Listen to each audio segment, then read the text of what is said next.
మన పెద్దలు విజయసాయి గారు మన పార్టీలో రెండవ ప్రముఖ స్థానంలో ఉన్నటువంటి వ్యక్తి. జగన్మోహన్ రెడ్డి గారు గౌరవ ముఖ్యమంత్రి తర్వాత ఆ స్థాయిలో ఉన్నటువంటి వ్యక్తి శ్రీ విజయసాయి రెడ్డి గారు. ఈ రోజు నేను రాజ్యసభ ఎంపీగా ఉన్నానంటే ఆయన సర్వవల్ల ఆయన ఆశీస్సులంటే ఎందుకంటే ఆయన వ్యక్తిత్వం ఎటువంటిదంటే నాకు అంత శతాబ్దం అంటే 50 సంవత్సరాల మిత్రత్వం. చిన్ననాటి మిత్రుడిగా మేము ఢిల్లీలో చదువుకొని మద్రాసులో చదువుకొని ఇద్దరు కలిసి వ్యాపారాలు చేసి ఎన్నో కష్ట సుఖాలు పాల్పంచుకున్నటువంటి వ్యక్తులం. కాబట్టి నన్ను ఆ చిన్ననాటి ఆ బాధలని మేమిద్దరు ఏ పార్టీలో ఉన్నా, నేను తెలుగుదేశంలో ఉన్నాను. దివంగత మహానేత వైఎస్ రాజశేఖర రెడ్డి గారు ముఖ్యమంత్రిగా ఉన్నప్పుడు కానీ, ముఖ్యమంత్రిగా ఉన్న ప్రతిపక్ష నేతగా ఉన్నప్పుడు కానీ ఆయన కుటుంబానికి అత్యంత నమ్మకమైనటువంటి వ్యక్తి రాష్ట్రంలో ఎవరు ఉన్నారంటే విజయసాయి రెడ్డి గారు. నాకు నేనే ప్రత్యక్ష సాక్షి. నన్ను కూడా చాలా సార్లు మద్రాసు ఎక్కువ మన ఈగాకి నెలకొనేటువంటి ఎక్కువతో రాజశేఖర గారికి చాలా విషయాలు పరిచయం చేశారు. అంటే రాజకీయం కాదు, ఆయన కూడా వ్యాపారంలో గ్రామీణ వ్యాపారం చేశారు. ఈ రోజు జగన్మోహన్ రెడ్డి గారు కొంతమంది మన పార్టీకి వెన్నుపోటు పొడిచి నిన్న దాకా మన పార్టీకి నమ్మిన వ్యక్తులు ఉన్నటువంటి వేమిరెడ్డి ప్రభాకర్ రెడ్డి. మాకు ఆయన అంటే గౌరవమే, కానీ గౌరవం ఎందుకు? ఎంత గౌరవించినటువంటి పార్టీ మన ముఖ్యమంత్రి గారు ఆయన పక్కన కూర్చొని పోటీ చేసేటువంటి స్వతంత్రం ఇచ్చిన వ్యక్తి. ఆయనకి 6 సంవత్సరాలు రాజ్యసభ ఇచ్చాడు. ఆయన భారత టీటీడీ బోర్డు మెంబర్ ఇచ్చాడు. భారతదేశంలోని టీటీడీ బోర్డుకి సలహా సభ్యులుగా ఈ రోజు ఉన్నారు. ఆయనకి వేమిరెడ్డి ప్రభాకర్ రెడ్డి గారు జిల్లా అధ్యక్ష పదవి ఇచ్చారు.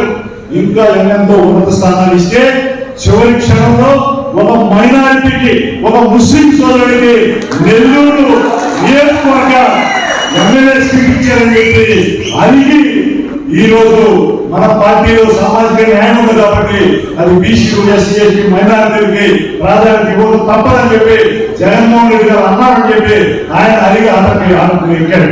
కాబట్టి అటువంటి నాయకులు మనకు పదేడు.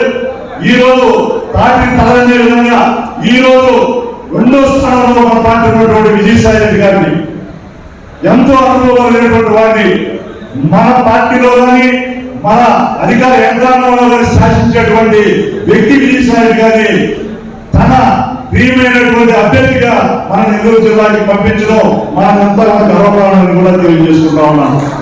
విజయసాయి రెడ్డి గారు ఎక్కడి నుంచో మనకి దిగుమతి కాలేదు. ఆయనకి నెల్లూరు వలసే తాళ్ళపూడి సర్వేపల్లి నెల్లూరు నుంచి 10 కిలోమీటర్ల దూరం ఆయన స్వగ్రామం. నేను సంవత్సరాలు ఆయన స్వగ్రామంలో గుర్తు చేస్తున్నాను. ఆయన కాబట్టి ఈ జిల్లా వాసి.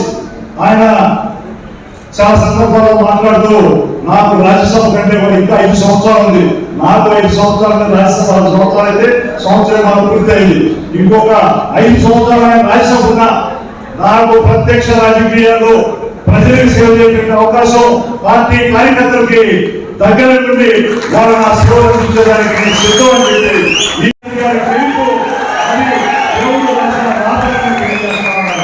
కేవలం అత్యధిక మెజారిటీ తెప్పించడమే మన అందరి యొక్క బాధ్యత అందరూ కూడా సవినయంగా తెలియజేసుకున్నారు.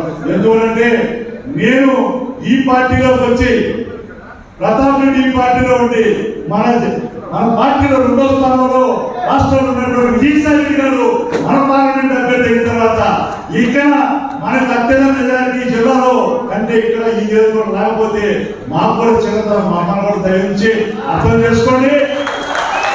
ఈ పిఎంలు, ఈ ఆర్పిఆర్లు ఇద్దరి యొక్క సహాయ సహకారాలు మీకు ఈ నియోజకవర్గం అభివృద్ధి ఉంటాయి. మాకు తోడుగా పెద్దలు విజయసాయి రెడ్డి ఒక బీపీఆర్ పోతే ఇక్కడ 3 బిఎంఆర్, బిఎస్ఆర్, ఆర్పిఆర్ 3 ఎవరు కూడా ఏ కార్యకర్త కూడా ఎటువంటి ఇబ్బంది ఉండదు. అందులో నేను చూస్తా ఉన్నాను 50 సంవత్సరాలుగా, 5 సంవత్సరాలు 10 సంవత్సరాలు తీసుకురాలి మన తత్వాన్ని. అతని మొహంలో విసుగు, ఆ కోపం ఎప్పుడు నేను ప్రతాప్ అప్పుడప్పుడు విసుక్కుంటా ఉంటాం. ఎప్పుడు చూశాను